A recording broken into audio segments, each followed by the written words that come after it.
tan impotente que no va a tratar de hacer nada. Y de ahí en adelante ella le va a enseñar a sus hijos a ser buenos esclavos. Cojan a los negros, miren sus características y sepárenlos por grupos, aquellos que tienen la frente más ancha, porque tienen la piel más oscura. Y si todos son iguales, pues crucen la mujer negra con blancos para que hagan una raza diferente y puedan crear diferenciaciones entre ellas. En las cárceles, desafortunadamente, viviendo diariamente con los afroamericanos, aquel hombre decía, ¿cómo hacer un esclavo por 1000 años? Y el comportamiento de ellos, de muchos de ellos, era el comportamiento que le había sido creado por el choque violento de esa práctica esclavista. ¿Cómo una madre podía darle seguridad a sus hijos cuando los hijos eran vendidos, muchas veces acabando de nacer? ¿Cómo un padre podía darle seguridad a su hija cuando su hija ya a los 10 años era ultrajada, violada por el maestro, por el señor esclavista? Pero ¿qué pasa?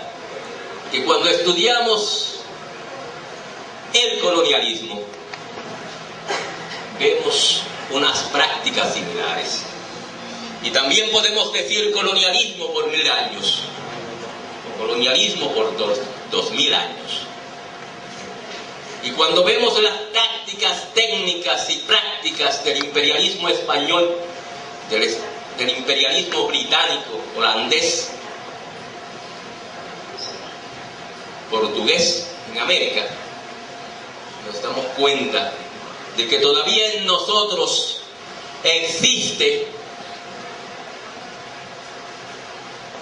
la violencia de esas prácticas esclavistas.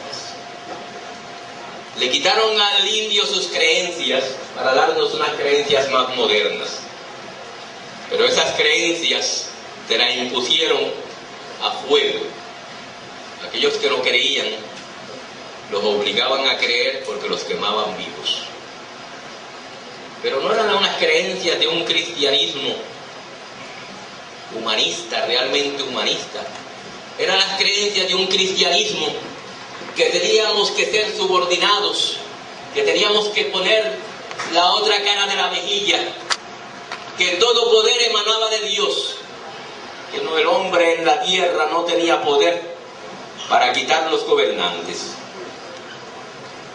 Y esas prácticas nos afectaron nuestra psiquis, nuestra parte mental, de tal manera que se nos afectó la parte afectiva social. Y se nos afectó la parte afectiva social porque precisamente el colonialismo lo que hace es fragmentar nuestras mentes.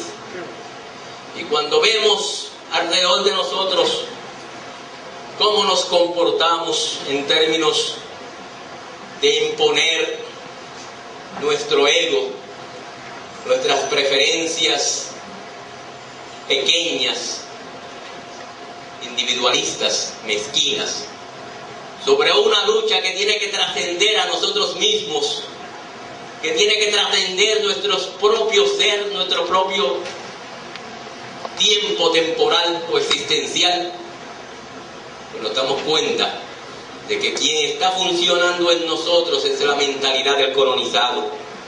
Y el colonizado, naturalmente, no sabe que con esas prácticas entorpece su propia liberación.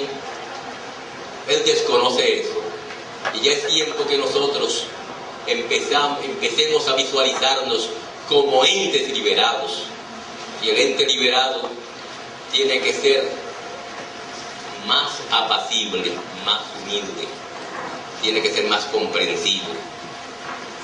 Tenemos que bregar con la educación, con la formación de los demás, no imponerle nuestros criterios en primer lugar, pero tampoco ser entes divisionistas o entes que confunden en vez de traer crecimiento, lo que traen es confusión.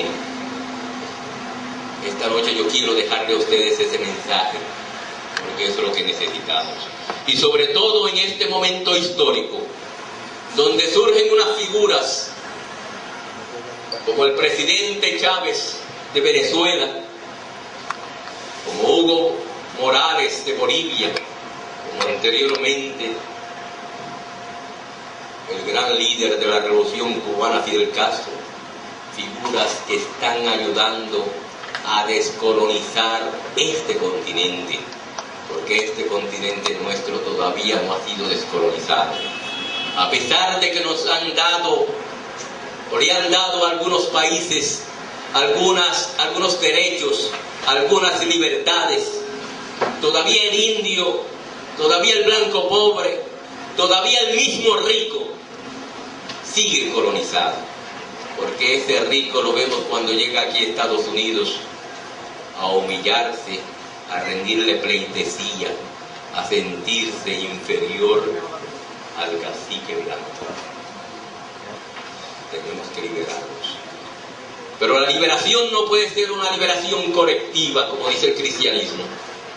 La liberación tiene que ser una liberación individual, una liberación de nosotros mismos. El esclavo, el esclavista, después de tener 200 años esclavizado al negro africano, ese negro africano, ese esclavo, ya no se necesitaba cadenas, ya las cargaba en su mente. Y nosotros, como entes colonizados, también cargamos las cadenas en nuestra mente. Y hasta tanto no nos paremos como entes libres y nos sintamos libres de alma, de espíritu, de cuerpo,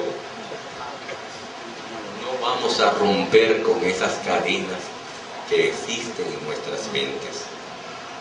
Yo le dejo esto de mensaje, amigos, amigas, compañeros, y lo digo con todo amor, con todo valor también, no lo digo con cobardía. Le pido a ustedes que reflexionemos sobre esto, que impongamos la lucha a largo plazo por la liberación de nuestro pueblo a nuestros intereses individuales. Cada generación ha tenido su cuota de sacrificio, y a las futuras generaciones, a ellos también le corresponde pagar su cuota de sacrificio. Pero esas futuras generaciones no tienen miedo. Esas futuras generaciones han nacido, se han criado en un mundo diferente, en un mundo que sí los va a desacondicionar, en un mundo que sí los va a liberar, en un mundo que sí le va a romper las cadenas mentales. Pero nosotros, como generación que estamos ya a punto de pasar, tenemos que ser guías, ejemplo de esas generaciones. Muchas gracias.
A continuación, vamos a continuar con el señor Frank Vergara, quien va a hacernos unos datos breves sobre el compañero Jorge Farinacci, quien ya sabemos falleció en agosto y estamos de luto.